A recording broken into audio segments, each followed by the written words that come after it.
Leader politique, leader d'opinion, qui que vous êtes ou que vous soyez, nous serons bien chez vous avec la TSTV. Votre émission Face au Monde, à la présentation Ahmadou Bambali, tous les jeudis de 21h à 23h. Face au Monde, une émission entièrement consacrée à l'actualité politique, économique, sociale et culturelle avec des invités de marque. Nous vous donnons rendez-vous prochainement sur la TSTV tous les jeudis de 21h à 23h. TSTV, c'est savoir et comprendre.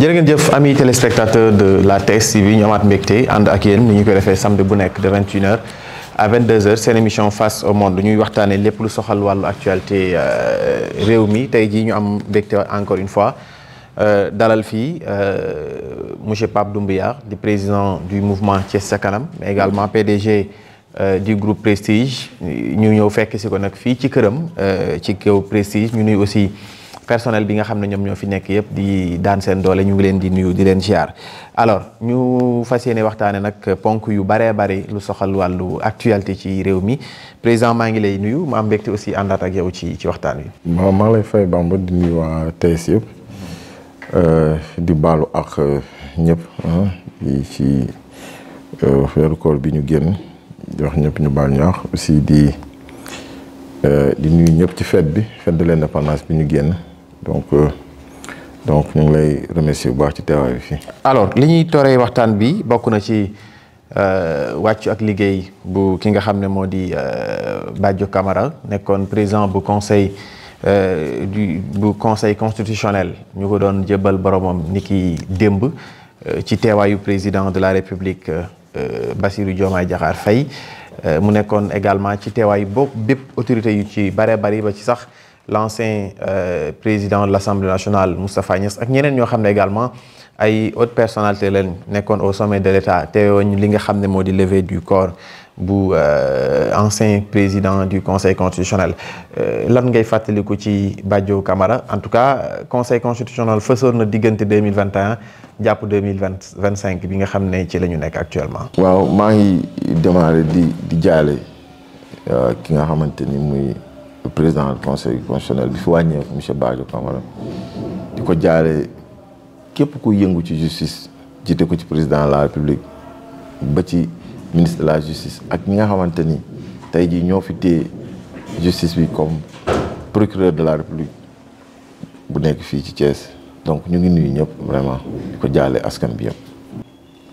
bon liñ ci gën a retenir mooy il a marqué son temps quand même parce que boo xoolee tournure bi yëf yi jëlee ci dernière élection yi donc bon il a instauré la justice instauré na taxawaayu yoon wane na ni comme l'autre disait dura les sed les donc la loi dure c'est la loi donc je peux dire que vraiment ci élection présidentielle yi yu ñu génn donc marqué na ci empreinte parce que quoi qu'on puisse dire polémique bi bëri woon na ci mieux accusation yi bëri woon na ci mais aussi dina am lu mu marqué loo xam ne aussi je pense que consciemment je dis bien consciemment ñu bëri dina des ci seen conscience mooy il y avait beaucoup d'accusations et je pense que ñu bëri waxoon nañ lan la ñuy retenir lan la ñuy jàngat ci loolu mooy ni nit ñi je pense que dinañ amaat retenue bu baax lu ñuy wax malgré la politique et autres je pense que tey c'est des moments très difficiles très lourds ak ku mu mënti doon nga nekk acteur politique nga nekk ci justice bi nga nekk ci un homme d'État et autres je pense que tey man leçon jàngat laa ci gis quoi jàngat yu bëri waaw jàngat yu bëree bëri mais am na lu ñu tegoon ci ndoddu conseil constitutionnel xam nga nag Sénégal moom dañu am habitude nit bu xasee wàcc rek ñu ñaanal ko njéggal waaye le conseil constitutionnel demeure toujours te wax nga ko sànq y avait des accusations yoo xam ne porté woon nañ ko ci conseil constitutionnel bokk na ci li gënoon fës mooy la candidature de Karim Wade bi nga xam ne nee nañu ay milliards la ñu guerre conseil constitutionnel pour invalider la candidature de Karim Meïssa Wade te loolu nekkoon na accusation bu taxoon sax ñu instaurer une commission d'enquête parlementaire à l'Assemblée nationale mu juróon sax président de la République ba le 3 février mu dàqoon élection yi yooyu yëpp également xëy na pour defaraat justice baax na quand même ñu élucider affaire yooyu nga xam ne xëy na teg nañ ko ci institution bu ci toll nii au conseil constitutionnel. xam nga justice dafa am temps de la justice ci lañ nekkoon je pense que bi le président Fallo le nouveau président jusqu'à de nos jours dossier yooyu kenn waxatu ci et c'est de bonne guerre parce que boo xoolee tey li xew la personne morale bi ko doon incarné tey génnaat àdduna dañuy duggaat ci beneen phase waaw muy phase bi di maanaam lu mu gën di dem lenteur bi lu mu gën di am muy gën a diis ci consciemment acteurs yi nga xamante ni ñoo dundoon loolu donc c'est des moments très waaw muy sages yi muy acteurs yi muy homme politique yëpp ñi ko dund parce que y a eu des déclarations à gauche et à droite lan moo ci dëgg lan moo ci dul dëgg kan moo nekk ci dëgg ou pas te je pense que loolu dina compliqué ñu mën ci revenir mais consciemment nit ku nekk boo weetee li waa ji doon wax rek di nga xam quoi. lan mooy rôle lu conseil constitutionnel ci stabilité réew parce que xëy na am na kàddu goo xam ne xëy na le dernier mot souvent dañu naan il revient au conseil constitutionnel. li ñuy wax rek mooy rôle sage arbitrage te je pense que depuis que conseil constitutionnel mi ngi fii qu'on l'aime ou l'aime pas on veut ou pas on peut dire que mi ngi jouer son rôle quoi absolument. d'accord beneen bi ñu war a waxtaanee mu soxal actualité également muy l'arrestation de Simon Faye di taskatu xibaar boo xam ne nekkoon na sax fii directeur donc de la rajo Zik FM Thiès tey mu nekk rédacteur au niveau de Zik FM Sen TV au niveau de Dakar tey ñu teg ko loxo ci li nga xam ne ñu ngi koy romanaat via la presse benn article bu mu reprendre ci Afrique confidentielle bu évoquer un peu une convocation de Alassane Ouattara au premier ministre du Sénégal Ousmane Sonko tey ñu jàpp ko ñu gis également ñu bari ci taskatu xibaar yi ñu ngi solidaire ci Simon yow nga di ko xam ne am nga jiite nga ëttu taskatu xibaar nan nga jàngatee situation boobu. Bon personnellement Simon dama xam c'est vraiment naa ni mi du ci ku ndaw muy koo xamante ni vraiment ku ma naw la j'ai beaucoup de respect pour lui waaw par rapport ak trajectoire am ak ni muy defee journalisme muy lu ma ko mës a rafetlu très honnêtement c'est quelqu'un que je connais personnellement j'ai beaucoup de respect pour lui mais aussi fii bon pour man c'est des gens yoo xamante ni ku mel ni Simon dañoo am taxawaay bi foog ñu koy xoolaat ci benn fànn parce que lu mel noonu par exemple dal na ma fii ci kër gi n'est-ce pas sunu benn employé reprendre benn article bu mel noonu je t'explique moom bi mu jëlee article bi benn site bu mag moo ko bind moom mu reprendre article bi mais bi mu reprendre article bi site bu mag boobu bind ko ndeke li mu wax du dëgg. tu as compris. Bien sûr. Mais kilifa la mi ngi fii Thiès nekk ci politique bi mais suñu élément bu noonu mu ko reprendre après bi ñu defee investigation ñu gis ni site boobu bindaat ko bind di jéggalu.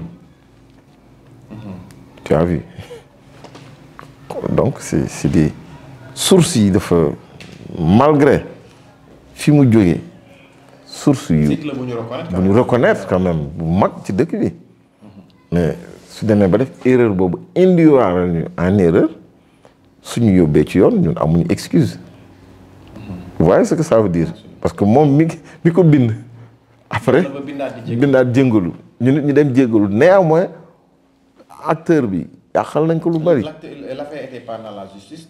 déedéet moom bon mi en tout cas yóbbu nañ ci yoon aussi. c'est ça la réalité. donc presse dafa sensible. c'est extrêmement sensible je pense que muy man muy ñun ñëpp ñu ngi ci du jour au lendemain juumte mën nañu ciy dal n'est-ce pas. waaw c'est des erreurs c'est les b.a.-ba du métier quoi qu'on puisse dire mais aussi quelque part am na ci ay non-dits yoo xam ne mënoo ko expliquer. këru taskatu xibaar bi mu dal mu di le groupe des médias ki ko moom mu di Bougane incarne une opposition radicale en face régime mu Macky régime mu Diomaye bi nga xam ne moom moo fi nekk ñu bari jàpp ne xëy na intimidation la bu ñu bëgg wala genre xoqatal boo xam ne dañ koy teg. personnellement gisuma lool quoi. man personnellement gisuma lool. parce que dama koy xool ci sama bopp ba ma dalee ci kër gi n'est-ce pas mais nit lañu waxal lu amul.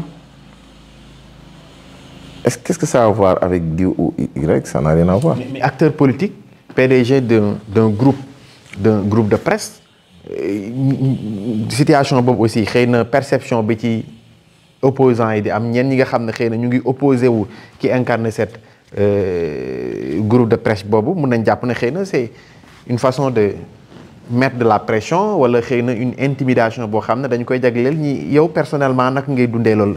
Pape Doumbouya en tant qu'acteur politique PDG du groupe également. gisuma loolu personnellement gisuma ko parce que tey buñ dee wax man en fait maa ngi ci mouvance bi n'est-ce pas. kooku mi ngi ci opposition bi est-ce que kon dañuy poser la même question dañ koy inverser non citoyen la man nit laa comme ñëpp.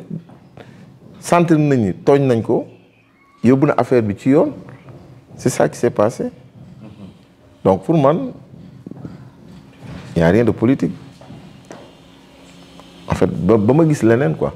d'accord loolu leer na beneen bi ci aussi wàllu actualité ba léegi mu jëm nag ci liberté nit ñi dem ak dëkk bi waxtaan également ci wàllu justice d'abord ban perception nga am ci justice ni muy doxee ci at bi nga xam ne.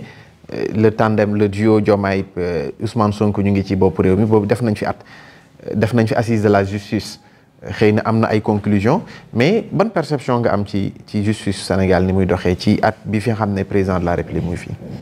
man gisuma fi benn changement li ma gis mooy justice fi nekkoon depuis indépendance depuis Abdou Diouf depuis Abdoulaye Wade depuis Macky Sall même justice bi fi nekk bon parce que boo xoolee tey jii. Une justice libre wala justice à deux vitesses. Non, pour moi justice libre très libre même. Même ba ci jamonoy Macky Sall. c'est une justice libre ku nekk mën nga am perception. mais man justice bi ma gis c'est des gens qui sont libres et libres de leur décision léegi nag ay intervention politique à gauche et à droite mën nay am mais boo xoolee acteurs yi ni ñu koy doxalee ci fond bi. peut-être ci forme bi am na yoo xamante nit mën na ciy poser mais dans le fond techniquement li ñu lay tegal lu xel nangu la xam nga tey bu ñu nee ba président de la République ne justice bi population yi dañoo war a jóg pour teg pression à la justice. ce qui veut dire que. c'est beaucoup dire aussi c'est trop dire aussi. non si perception am la xam nga ku nekk ak perception bi nga am ci dara. en tant que chef d'État am perception boobu. nit ñi jàpp na xëy na c'est vouloir mettre en mal. non c'est-à-dire man pour man c'est une façon de dire aux gens que même man président ñii sont libres maanaam ñi lu ñu foog ne ñun mën nañ ñëw def pression ci ñoom parce que man gis naa des gens yoo xamante ni des gens du pouvoir yoo xam dañoo foogoon ni bu ñu ñëwee rek tey jii ñoom lu leen neex def tu le vois à gauche et à droite des sorties à gauche et à droite et pourtant doxalin bi wane wu ko. gars yi neen mbir yi yéex na aussi yéen sax yéen a ko wax yéen mouvance bi yéen ci ay député ci mouvance bi ñoo ne mbir yi yéex na di justice doxee. justice bi moo fi ne les gens sont libres c'est ça.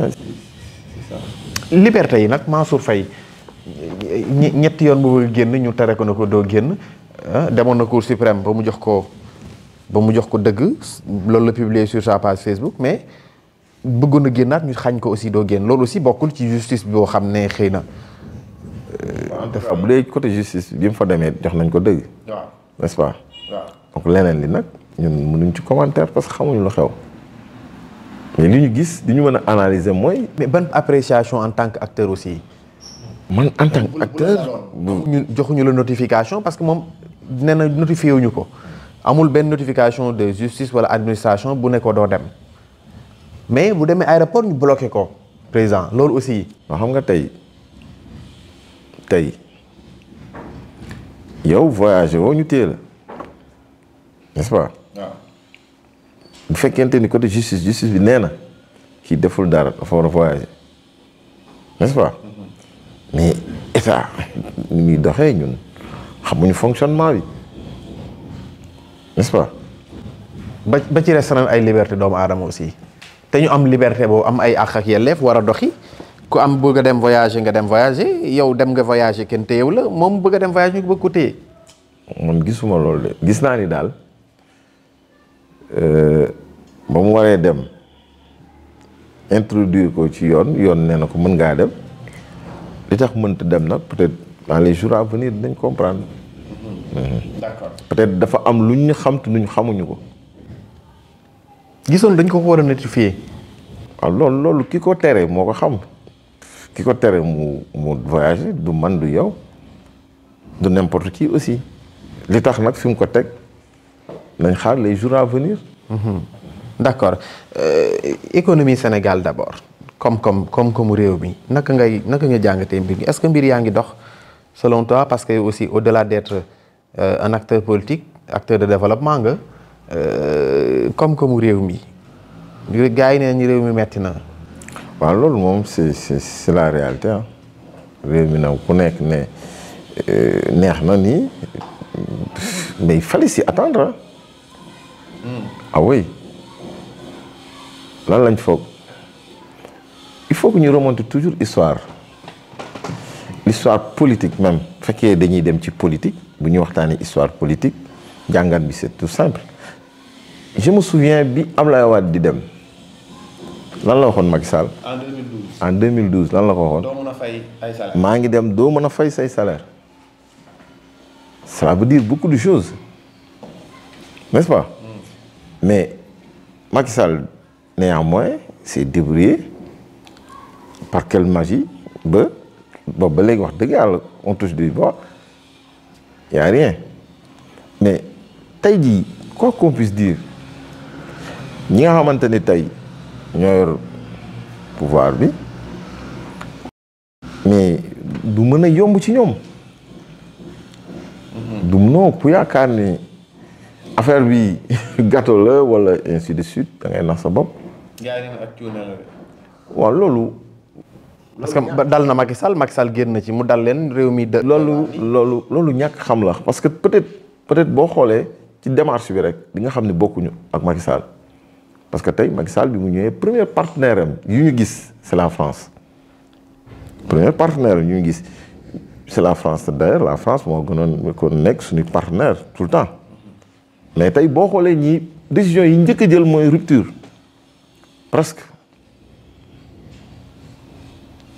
loolu nag boo ko xoolee. soo mu am ay conséquences. day am ay conséquences. fait inverse bi la moom fii dafa renforcer ay relations fii ñii dañoo ñëw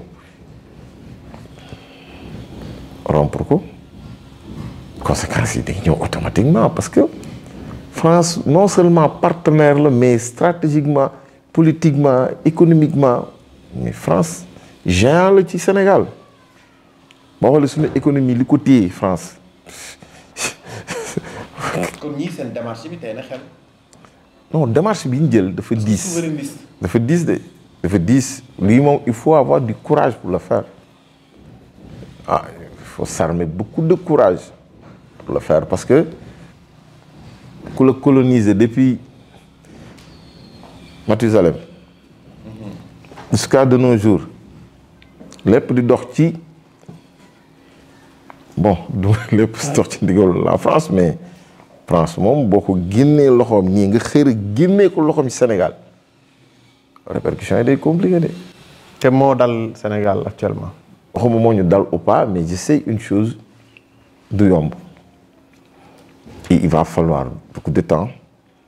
Il va falloir beaucoup de temps pour se refaire une santé financière, pour se refaire des relations, pour se refaire des amis, des entrepreneurs, des hommes d'affaires. Et ça, c'est du temps. FMI Sénégal ak dette cachée 4000 milliards yi ñu ne daanaka bar la boo xam ne fa ñu ko jaarale yéeme na noo jàngatee mbir moom aussi ak position bi FMI am. non man moom duma économiste yooyu mënu ma ci wax. Moi, économiste, moi, je mais je sais une chose.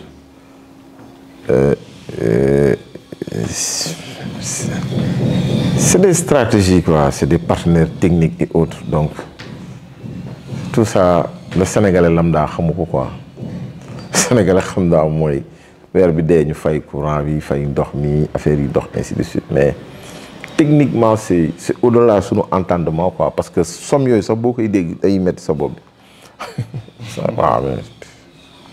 bi ñu ne aussi dañu leen a dénk alalu askan wi xëy na ñu war ko jaarale mu am ay corps de contrôle de l'État yu ci mel ni Cour des comptes di saytu ndax yow li ñu la dénk mu ngi jaar yoon wala du jaar yoon mu am mbir yoo xam ne rapport Cour des comptes aussi fësal na ko loolu aussi yow ban jàngat nga ci def. ñun ay chef d'entreprise lañ benn instant da ngay yem ci li nga xamante ni moom ngay gérer boobu kii dugg ci mbirum yooyu da ngay réer quoi. mais acteur politique. waaw mais techniquement c'est trop lourd yooyu moom bàyyi naa ko xam-xam économiste yeeg yooyu débat parce que débat boobu ñun bu ñu xëyee suñu entreprise yi la ñuy xool lu ko doxal n'est-ce pas. Les charges sont lourdes il y a presque plus de recettes. Les sponsors ont disparu. Il n'y a plus de bailleurs. Et les temps sont durs.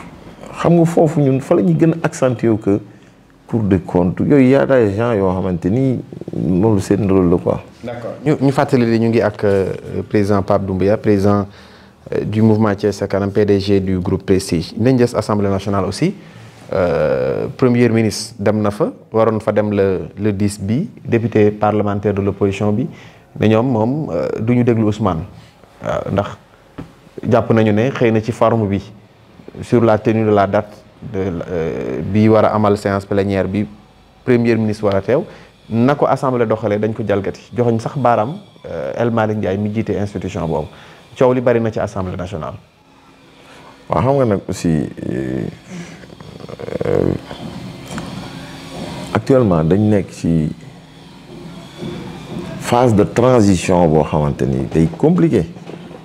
Pourquoi? Parce que tenant du pouvoir yi ñi yor tey pouvoir bi quoi qu'on puisse dire c'est des jeunes n'est-ce pas boo xoolee su ma juumul gisuma kenn ku ci mës a nekk ministre muy PM bi ku ci mës a dugg ci état donc fonctionnement état bi tenant ñi ko téye tey ñu bees ay novices lañ ci n'est-ce pas ñu nekk en face ak ñoo xamante ni c'est des expérimentés quoi qu'on puisse dire boo xoolee depuis indépendance boo xoolee ñooñu ligne boobu moo fi nekk PS PDS AFP ainsi de suite n'est-ce pas donc ñii amuñu expérience ñii dañoo am expérience n'est-ce pas donc phase de transition boobu bu amee ci ab dëkk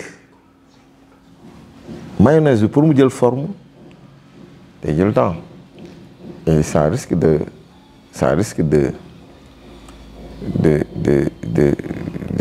je ne sais pas comment vous l'expliquer mais du yomb ci kenn du yomb ci ñoom du yomb ci ñoom ci opposition bi du yomb ci état bi parce que duñu leen ko yombal parce que quoi qu'on puisse dire tey jii parti bi nekk au pouvoir muy en l'occurrence Pastef mayul woon dara ñi fi nekkoon ci opposition donc ñoom it dañuy jéem a faire la même chose une autre forme de pression républicaine donc li ma la wax rek techniquement ça va être très difficile il va falloir que tenants du pouvoir yi aussi nekk des gens très patients waaw et puis xaw a teggi lu bari teggi quoi waaw xaw a nooyal lu bari ci seen côté fexe nañ leen di xëccee parce que quoi qu'on puisse dire aussi. ñoom ñoo ne nag bëgguñu état de grâce Ousmane Sonko ko waxoon. waaw xam nga il faut ñu def dissocier les deux entre discours opposant ak tenant du pouvoir mënta bokk c'est impossible. mën naa toog fee di sànni xeer mais buñ ma dénkee nag là c'est beneen niveau la. mais opposition bu boycotté assemblée nationale ci période bu président de la république bëgg a woote dialogue politique ci jamono jooju opposition bi ñoom def nañ bras de fer ak régime bi fi nekk gis nañ sax ñu fixé ñoom seen ni ñu bëgg a demee ci dialogue boobu est-ce que loolu dina nekk lu fluide entre opposition bi ak dialogue bi. personnellement dialogue tel lan la ñuy dialogue dem nañ élection 54% des Sénégalais ñoo fal ñi pour man ñoom dañu war a concentrer wu ci liggéey lu ñuy dialogue amu fi bof amoon na parce que attends Macky Sall tegoon na fi dialogue bi est-ce que parti au pouvoir wuyu woon na non ñii bu mën nañoo taxaw ne ñoom it demuñu n'est-ce pas donc man pour man lu ñuy dialogue amatu fi place bi fi nekk mooy place su liggéey dégager axe yi jéem a régler problème mu dette bii ñuy wax régler problème FMI bi marché bi coût bi dafa élevé les gens sont fatigués actuellement pour man lu ñuy dajale toog di wax daal parce que wax ji moom personnellement politiquement techniquement. dëkk nag politique moo ko yor. dafa politique moom mais dafa am temps de la politique mais combien d'années lañ fi nekk di wax ci politique combien d'années wala dañu war a nekk éternellement politique les élections c'est dans si je me m'abuse 3 ans. 2027 war na am ay élections. sur le processus électoral la pléthore de partis politiques 300. ministre de l'intérieur na ko gérer. ministre de l'intérieur na ko gérer rencontre parti lu ñu war a def ñu def ko tuuti mais pour man président de la république tey bi ñu fal man de personnellement sama avis mooy dialogue moom amu fi liggéey moo fi am. on a dialogué Macky Sall woote na dialogue ñee def nañ ils ont tout fait on a tout entendu bu dee politique moom dégg nañ fi lu ne léegi nag temps wu liggéey la parce que il faut que nguur gi xam ni. opposition bi du ko may dara te dafa am opposition bu forte opposition très expérimentée boo xamante ni détail bu mu bàyyi dinañ ko exploiter. ñu bari xaalis aussi. mais c'est normal que exercer pouvoir depuis l'indépendance jusqu'à de nos jours dañuy am moyen si c'est très normal parce que ñoom it nekkuñu woon ci nguur gi di nelaw. je bëri ils ont travaillé ils ont gagné beaucoup d'argent c'est normal ku liggéey di nga am xaalis donc soo amee opposition bu mel noonu pour man pas yi nga war a teg mooy wàññi communication bi ak sentir toujours ci liggéey parce que sénégalais bi moom mën na la dogal tubé mais après mooy loolu de. ñeem la lay xaar. Absolument. Alors posture bu chef d'État bi fi woon Macky Sall am ci bitim réew contesté ci fondation Mo Ibrahim bi nga xam ne am na fa ay responsabilités gis naa sax benn bataaxal bu 50 intellectuels des professeurs ñeen nekkoon ay anciens premiers ministres contesté position bi mu jël ci fondation boobu ñu xam ne créé nañ ko depuis 2006 ñu bari jàpp ne président de la République un ancien chef d'État war na quand même am yeneen i ndombol tànk lu dul ay nekk ci ay fondation ndax bokk nga ak ñoom gis-gis ci loolu. bon man nag suivre ma tellement débat boobu mais li ma mën a xam daal wax ko ci Macky Sall président Macky Sall mooy ni c'est quelqu'un qui a beaucoup d'expérience. c'est quelqu'un qui a eu à exercer boo xoolee fi mu jaar ci parcours am Sénégal ba côté international c'est un grand monsieur quand même. C'est un grand monsieur. Oui. Donc xam nga démocratie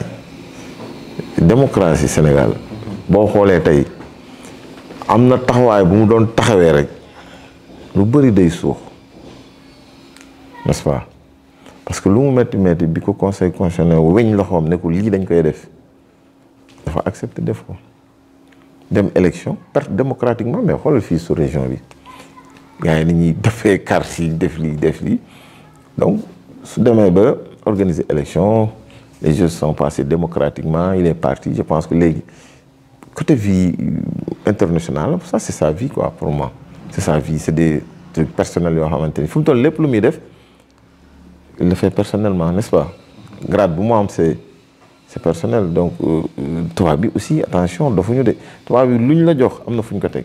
Macky Sall depuis Ablaye Wade la. il y en a beaucoup de structures. par exemple tey je te donne benn affaire man pôle emploi bi ma gis France ak pôle emploi bi ma gis Sénégal c'est diamétralement opposé. man dem naa ci pôle emploi déposé naa fa depuis 4 ans sama dossier mi ngi fa tëdd. depuis 4 ans fee da ngay déposé suba ñu répondre la. pour am un financement. non pôle emploi dafa am nu ñu lay accompagner. yaa ngi dégg pôle emploi boo ko déggee mooy ne par exemple structure bi nu mu bindoo soo ñëwee ñu ñëw xool fii ñëw nañ fi def visite lépp jël sama dossier homologué ko dafa am pourcentage de personnes yoo xamante ni ñoom dañ koy jël di la ko fayal salaire.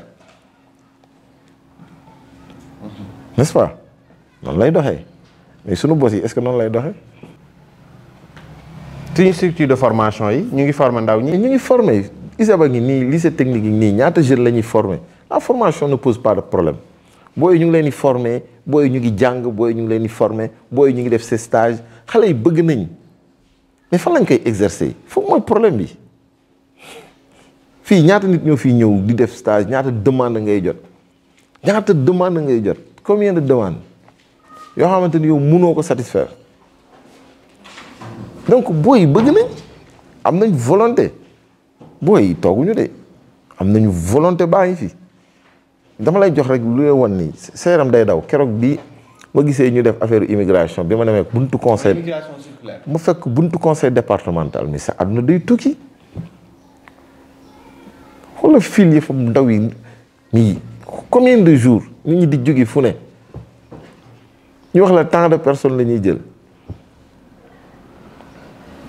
problème il faut que ñu multiplier les points gis nga je te donne un exemple fii boo fi demee Morolan le maire Yves Lamine Ciss am na fa benn projet ci agriculture boo fa demee sa xol de y a plus de 2000 jeunes yi fay liggéey ça plus de 2 ans ou 3 ans mais pour yooyu duñ ko multiplier mais benn promoteur lañ jël moo fa nekk dañuy exploiter plus de 300 hectares il y a plus de 2000 jeunes yoo xamante ni ñëpp 95% fa la ñuy xëy fa la ñuy waaj te xaajul booy doy jëlal Ila Touba bi nga taalal ko jëm Touba jël ko rek pour jox la benn indice. on a de l'espace. mais suuf soosu àll boobu à perte de vue demal ci dëkku Maroc Maghreb yi doo ko gis àll yooyu yëpp ñu ngi koy exploiter léegi et puis ce qui est lu ci gën a bizarre mooy. ñoom loolu ñuy bay ñun moom la ñuy dem jël ay oto dem ba foofu jënd ko indi ko fii di ñu ko jaay. mais l'accès à la terre parce que xëy na mun na am producteurs yi fi nekk mais. il est là et fertile. Sénégal bokk na ci dëkk yi ëpp ndox ci sous-région yi. mais jot ci suuf soosu est-ce que yomb na. mais yomb na c'est presque facile c'est-à-dire que pour ñu exploiter ko. c'est qu'il faut qu'ils prennent les gens qu'il faut bàyyi bureaucrates yi boo demul jàngi ba Sorbonne ainsi de suite loolu c'est bien on n'en disconvient pas mais gis nga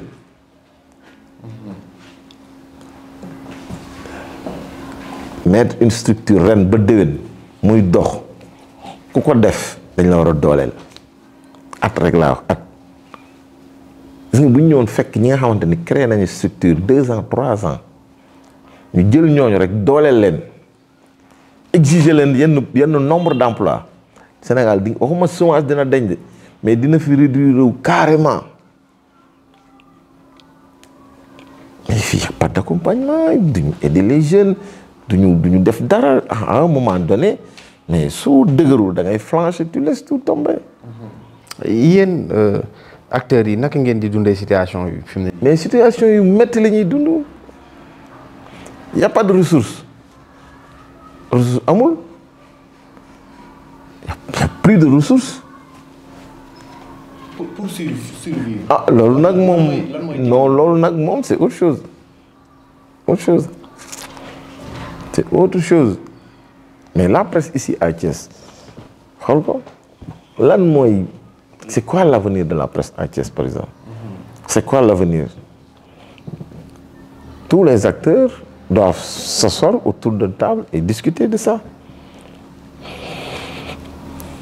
Dakar ñu ngay reyante kii moo ci bokk kii bokku ci mais Thiès ñaata structure la ñu reconnaître.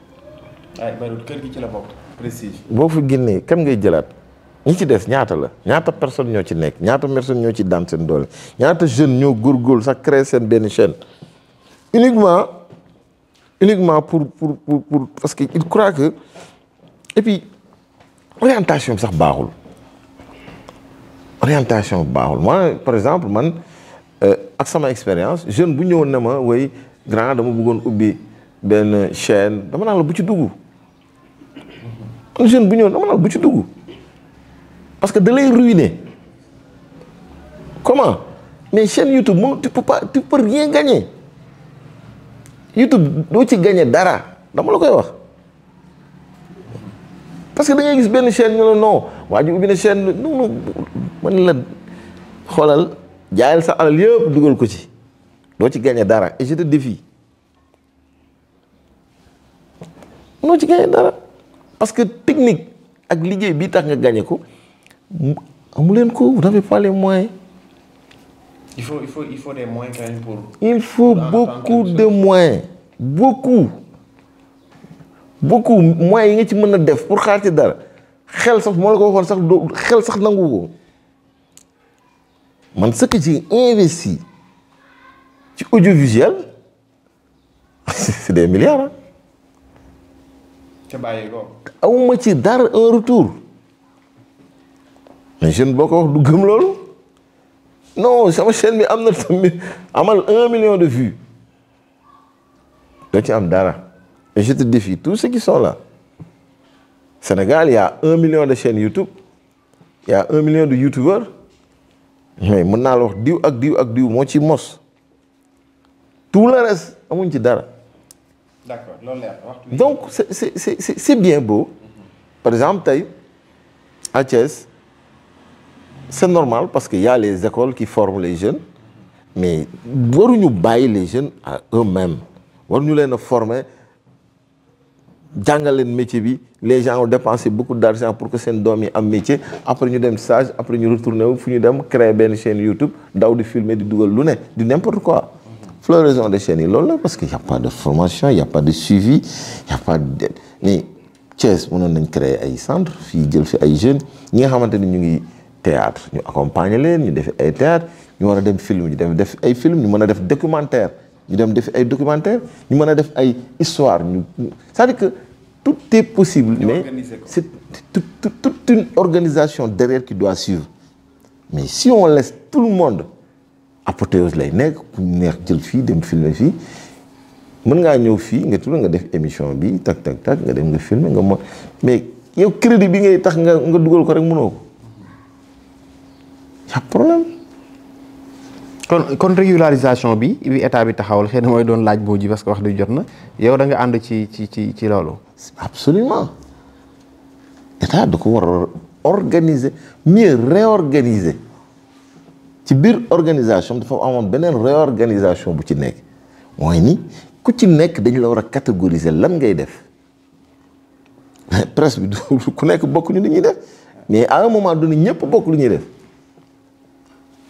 Parce que y a pas amul suivi amul benn maison boo xamante ni fa la ñuy toog catégoriser leen pourquoi pas ñu ne waa làmb ji yéen axlu yéen dem leen ci làmb ja point. yéen patron de presse yi yéen a ci jiitu de xëy na. toog waxtaan seen biir balaa xëy. des patrons de presse comment à Thiès lan moo fi nekk lan ngay tuddee patron de presse à Thiès lan mooy tuddee patron de presse à Thiès. c'est un nom mais man damay xëy rek ne patron de presse. dafa war a am norme am ay critères ah oui mais boo demee ci tubaab bi c'est organisé lii nga ok ana lii ak lii mat na waaw ok yow fii nga bokk ana léegi-léegi amoo ko ñun la déedéet demal fële reporter nga da nga bëgg a nekk rédacteur en chef ni ngi nii nee nañ dañuy def rédacteur ñaata organe la ñu rejeté pour nga nekk parce que dafa am diplôme yoo xam ne boo ko amul dañ mais c'est comme ça il faut s'organiser un Ahmadou Bamba nekk ci métier mi jàng am formation am xam-xam dinañ ko toog fii sawaaju toog fee yor benn chaîne am xëy ne way may rédacteur en chef ñoom ñaar ñu bokk même table c'est quoi ce problème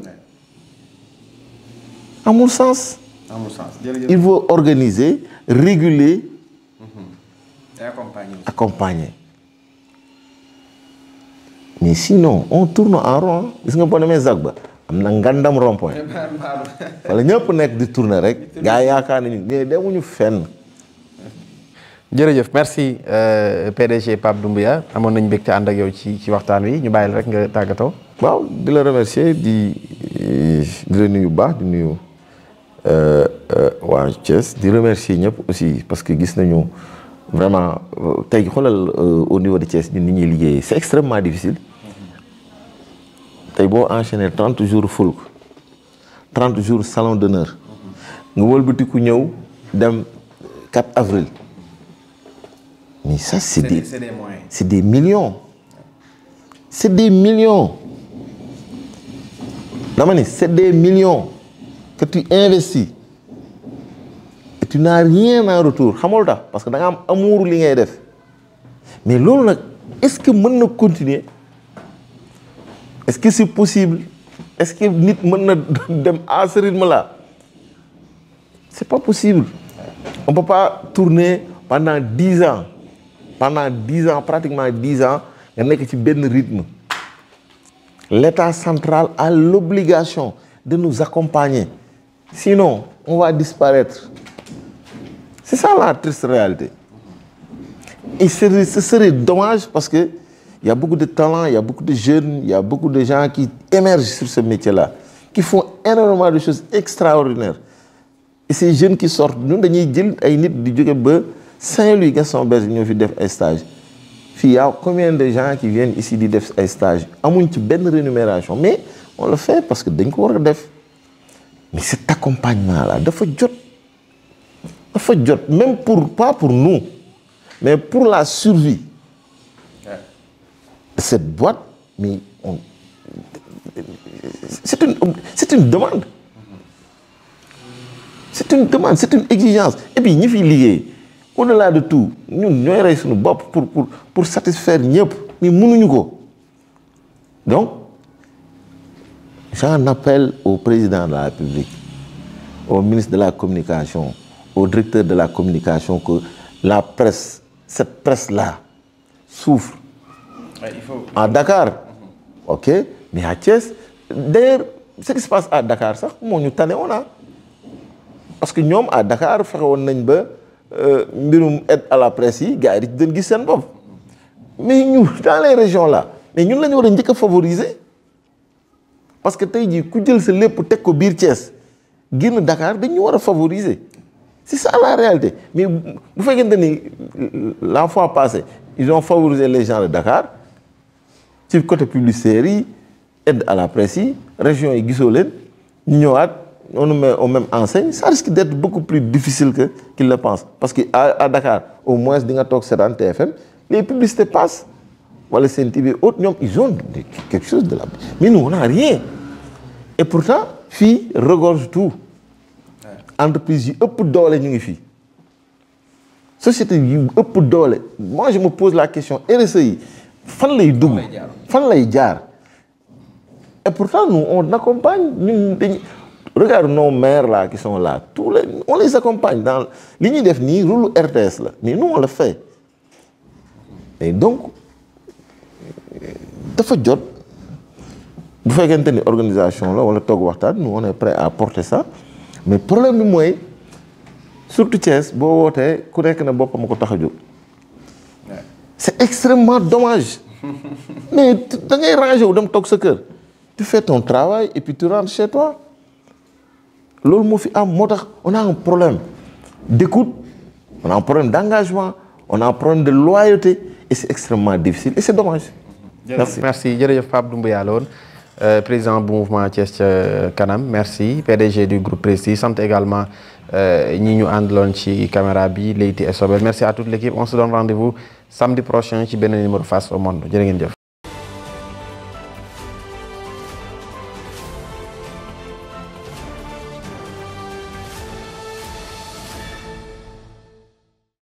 Leader politique, leader d'opinion, qui que vous êtes ou que vous soyez, nous serons bien chez vous avec la TSTV. Votre émission Face au Monde à la présentation Ahmadou Bambali, tous les jeudis de 21h à 23h.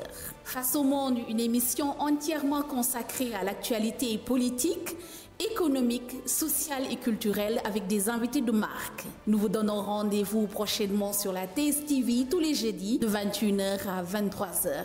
TSTV, c'est savoir et comprendre.